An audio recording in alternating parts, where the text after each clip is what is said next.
Good morning, sir. Morning. My name is Mike Barnett. I'm looking for the pro. I'm supposed to meet him here. Are you a member, sir? No, I'm not. I took some lessons from Mr. Boardman in Sea Island last winter. Yes, sir. I was called back here, and Mr. Boardman said I could finish the lessons up here. Oh. He phoned and said he could take me around in the mornings early before the members were on the links. Does the Board of Governors know this, sir? If you'll tell me where I can find Mr. Boardman, we'll ask him, shall we?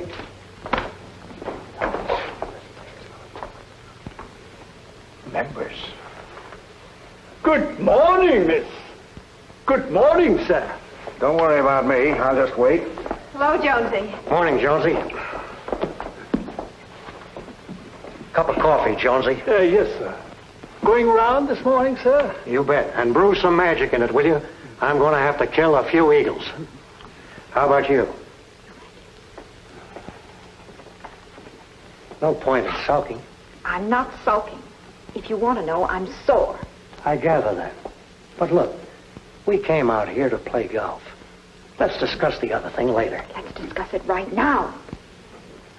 Why don't you go get dressed, honey? When I'm ready, Uncle. Or have you an order from the court saying I can't do that either? You've got one for everything else. My allowance, my bank account, my friends. My niece will have one, Jonesy. You treat me like a child. You're acting like one. I'm old enough to pick my own friends and old enough to marry one of them, too, if I want to. I'm 19 years old and this... Yes, 19. And until you're 21, you'll do just as I say. After that, you can marry any fortune hunter you like. But I can tell you this. You won't be Mrs. Ted Boardman as long as I'm your guardian. I'll see you on the links. Did you hear what I said? I heard you. You said as long as I'm your guardian.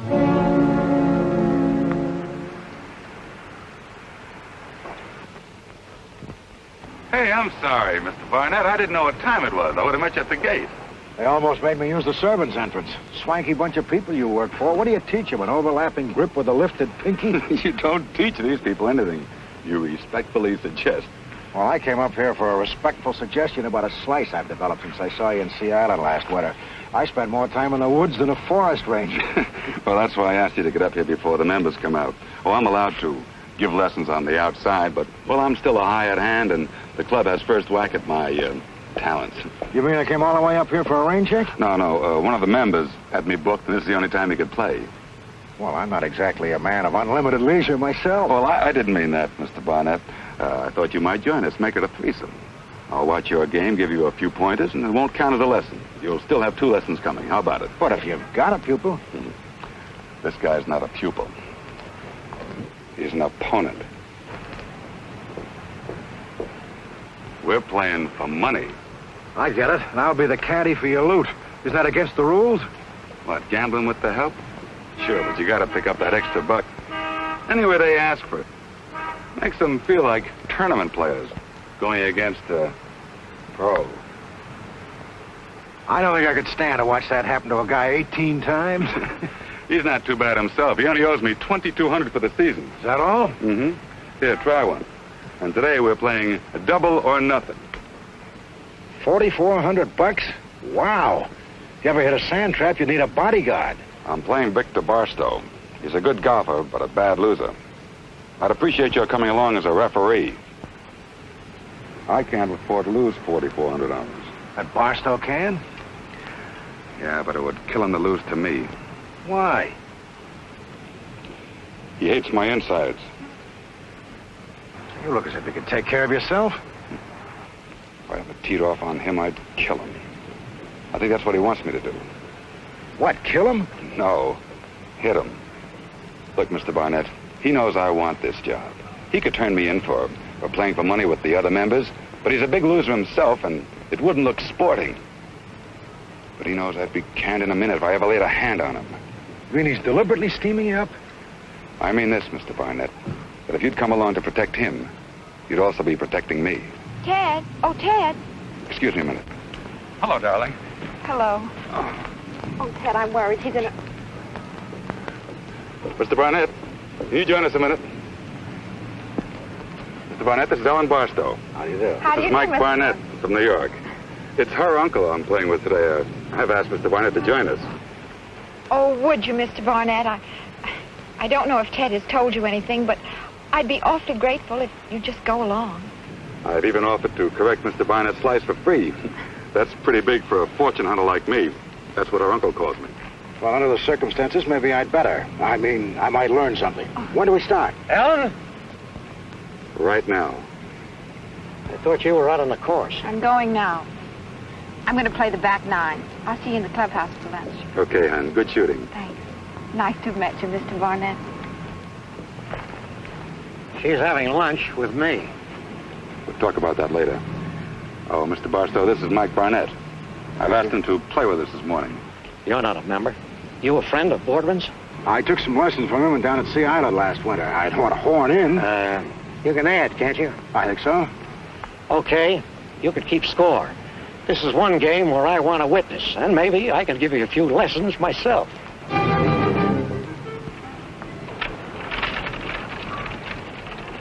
hope you don't mind the caddy cart. The kids don't get out until 9.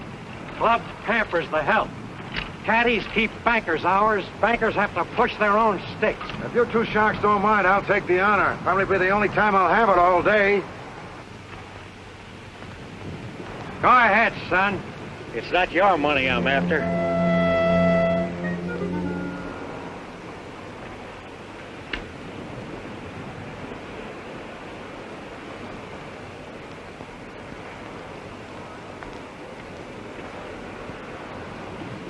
There's a lesson for you, Mr. Barnett.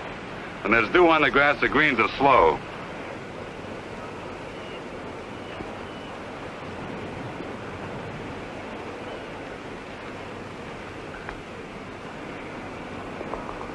Just give me a 4 on this hole, Barnett.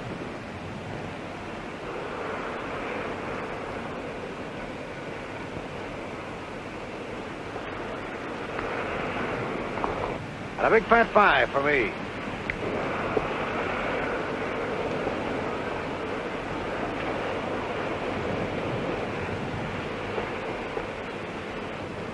What do you know about that?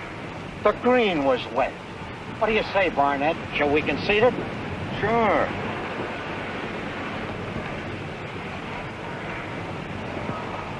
Don't be so big-hearted.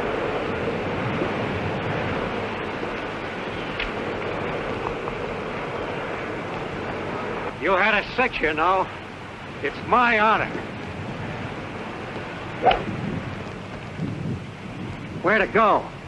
I lost it right by the woods. That's just why we're in the woods. Good distance, but I'm afraid you picked up my slice.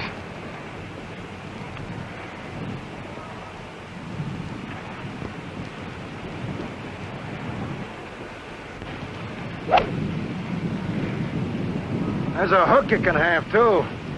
I'm way off the fairway, off to the left. I think you'll need your bathing suit to play that one.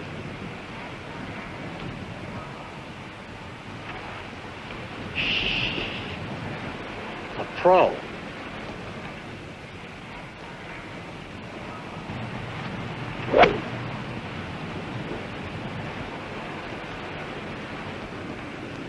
That's where my slice went. You got it. Slicing is from pressing too much.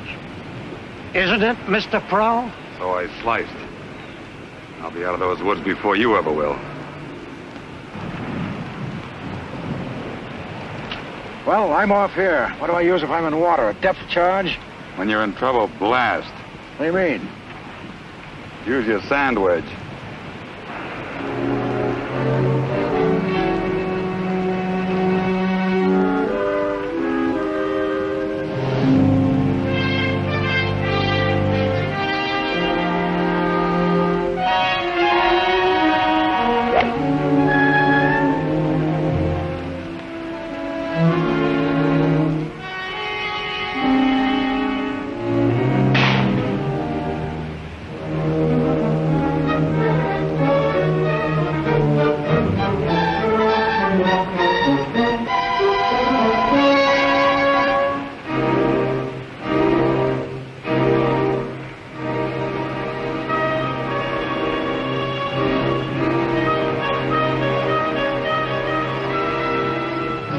back, Boardman.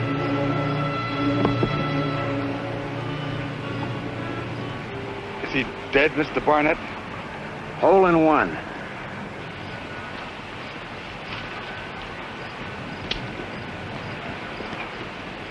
Hand it over. Anything you want to say? Let's go up to the clubhouse.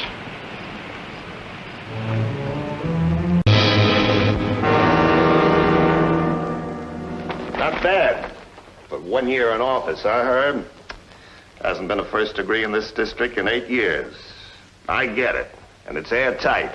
You know, a man could travel to Albany on that. Say that for me, Herb. My wife's keeping a scrapbook. Oh, come in, Mr. Barnett. Here's our star witness. Well, are you comfortable? The state treating you all right? You ever stayed at the commercial house? I'll bet they gave Boardman a softer bed over at the county jail. I'm afraid the state's got a less comfortable piece of furniture lined up for Mr. Boardman. Got a sure case, huh? This kind. Doesn't it seem strange to you, Mr. Havemeyer, that since Barstow was killed, Boardman has never once made a statement? What could he say? If he opens his mouth, he's committing suicide. You ought to know that. After all, you're the one who caught him in the henhouse with his hands full of feathers. Oh, the reason I asked you to stop by, since the inquest, has the defense been in touch with you in any way? No, they haven't been near me. Still figures, Herb. It's their privilege, you know. But they've been avoiding all the other witnesses, too, and they've just barely looked at the evidence. You know why? Just a guess, they're not going to try to fight facts. They're going to let you throw the punches, and they're going to roll with them. And when your tongue's hanging out, they're going to step on it. Surprise change of plea, not guilty by reason of insanity. You should have been a lawyer, Mr. Barnett. As a matter of fact, they've got a Dr. Winkler in town now. I think he's their surprise punch. You ever hear of him? Winkler? No, I don't think so. Well, doesn't matter, because I got a little counterpunch all ready for him. Now, the defense doesn't know this, but I've got 2 psychiatrists stashed over at my brother's house. They both examined Boardman, and no matter what this Dr. Winkler says, they can testify that he was and is just as sane as Judge Davis. Well, as you say, Mr. Havemeyer, I'm no lawyer. But the defense counsel is, and a good one. That Leonard fellow from New York? Well, no offense, Mr. Barnett, but Boardman is foolish to face a jury of Hale County farmers with a downstate lawyer. Have you ever seen him in action? Well, I have, and that downstate lawyer could get an acquittal for John Wilkes Booth. Yeah, well, you just let us worry about the strategy. Then you admit, Miss Barstow, that you and your uncle had many quarrels over the attentions paid to you by the defendant? Yes. Well, I don't think the jury heard that. Yes. As your legal guardian, did your uncle have the authority to withhold your inheritance if you married without his consent before the age of 21? Did. But in the event of his death before that, what would happen to the money? It, would revert to my complete control on my 19th birthday. How old are you, Miss Barstow? 19. Thank you, Miss Barstow.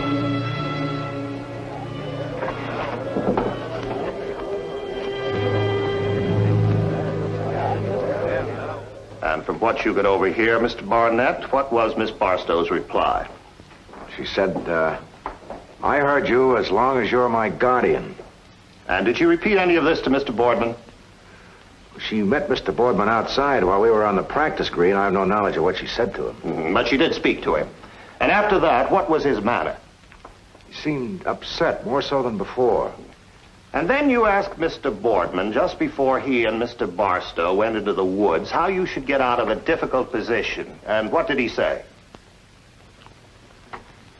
He said, whenever you're in trouble, blast.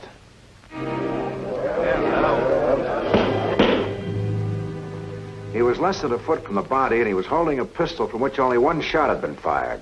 Could you identify this pistol? It was an Ariba, a Spanish gun, 6.35. It corresponds to our 25 caliber.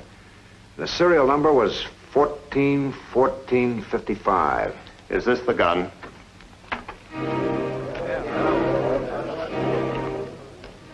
It is. And now, Mr. Coroner, will you identify the exhibit that you have in your hand? This is the bullet that I removed from the body of Victor Barstow. I submit this in evidence. It was fired at close range from a .25 caliber pistol. The prisoner wouldn't admit ownership of the gun, but we checked and found that a permit had been issued to purchase and carry a weapon of that serial number. And to whom was it issued? Theodore Boardman. Theodore Boardman, the state has established intent, method, motive, and opportunity. 4 accusing fingers of indisputable evidence, and they point directly at you. Can you deny any of it? The defendant does not have to answer that. He has already pleaded not guilty. That's all right, Your Honor. I don't deny anything. That is all. The counselor from New York may have the witness. Your witness, Mr. Leonard. The defense waives all right of cross-examination. The defense also excuses the witness.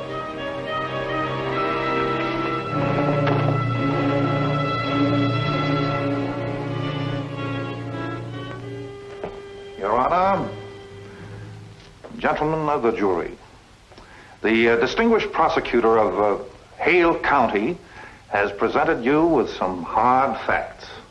Incontrovertible, immutable facts. We don't dispute them. We accept every single one of them, and we want you to accept them too. But a true verdict must be based on all the facts. If only one fact is missing, justice can miscarry.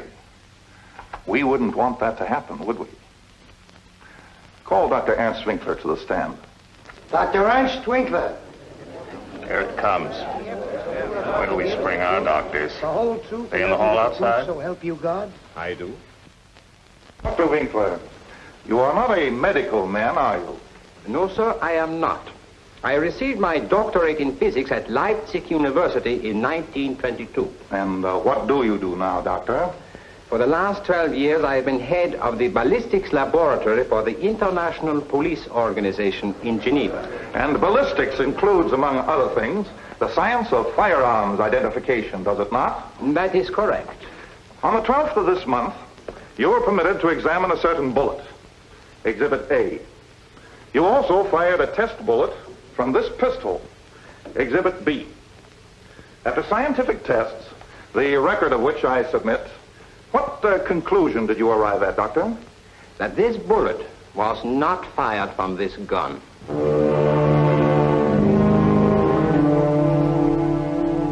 The defense rests. Well, it's you.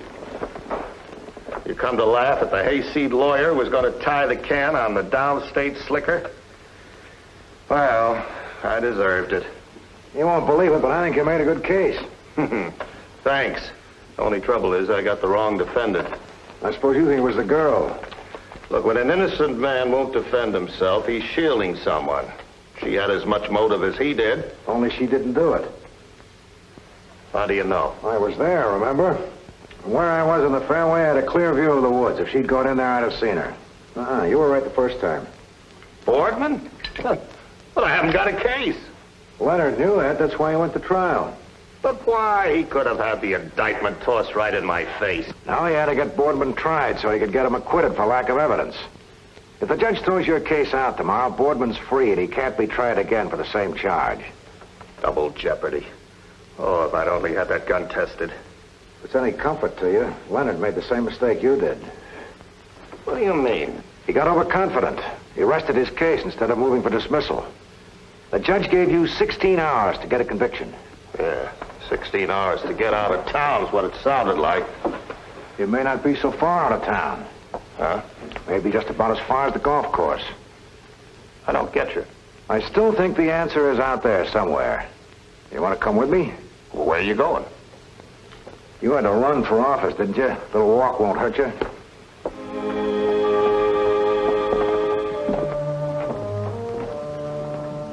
What are we doing here, anyway? This seems... Give me your club scorecard, will you, Sonny? Yes, sir. Want a caddy, sir? Good idea. We may need a witness. But where are your clubs? We're going to play this round with a pencil. You got one? What are you going to do? I got an idea that Barstow's last game of golf was very well planned. If I can just recall the game hole by hole, we may know what the score really was. All right, what happened here? Barstow took a 1 putt for a 4. I took a 5. Boardman took a miserable 6. Huh? He must have been using your pencil for a putter. This is a par 3 hole. Yeah, he's a professional. He's used to playing the course every day. How would a man who usually plays the first 6 and 3 under par suddenly go 3 over par? The easiest hole in the course. I don't know, unless he did it deliberately. But why would he want to lose the hole? Maybe he wanted to give Barstow the honor. Maybe he wanted to let his victim take the first shot off the next tee. The 8th? Why, that's the last hole Barstow ever played.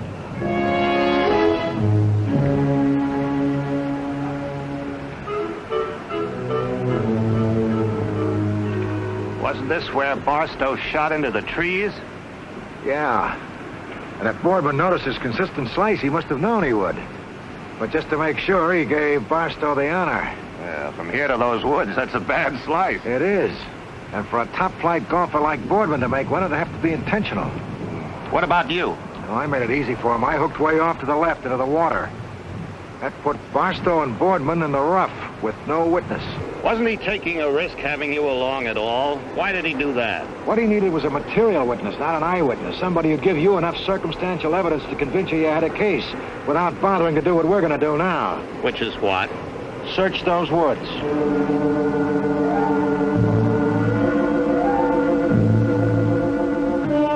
But the police searched these woods. Yeah, but they didn't know what they were looking for. Well, what are we looking for? A couple of things. Now, let's see. As I recall, Boardman's ball landed about here. And from where I was over there, I watched him chop his way out. Then I heard a pistol shot, and I came over here and saw Barstow laying dead, Boardman standing over him with a pistol hand. Which pistol, if you recall, had nothing to do with Barstow's death? He could have carried 2 pistols in here. One to kill Barstow and the other with an exploded cartridge in it for me to find. Yeah. What would he do with it? If he'd have thrown it away, the police would have found it. He didn't have time to bury it before you got here. Why not? He had the perfect tool. What? A sand wedge. When you blast out of a lie like this, you dig a divot the size of a toupee.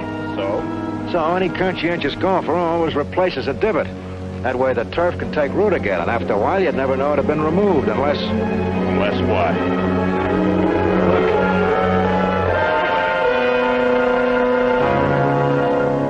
A pistol, and the same kind that Boardman had. A divot makes a hole. A hole's a handy thing to have when you want to hide that extra pistol with the incriminating barrel marks and personal fingerprints that DAs love so well.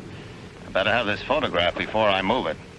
Son, I want you to go over to the club, call the courthouse, ask the assistant to... Son, I said...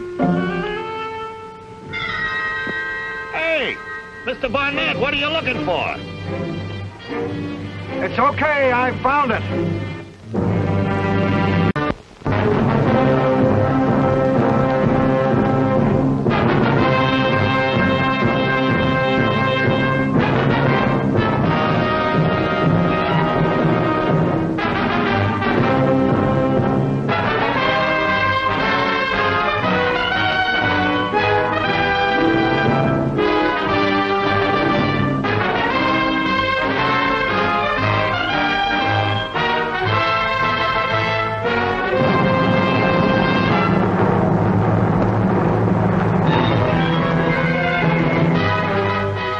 This is Mike Barnett, private investigator, duly licensed with the sovereign state of New York.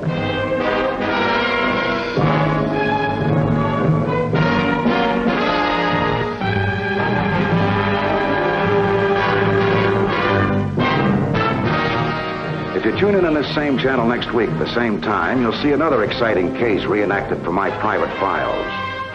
Many of the situations have been fictionalized. But what you will witness will be portrayed substantially as it happened, and acted on the spot where it happened. You will witness what occurred in each case when I was assigned to follow that man.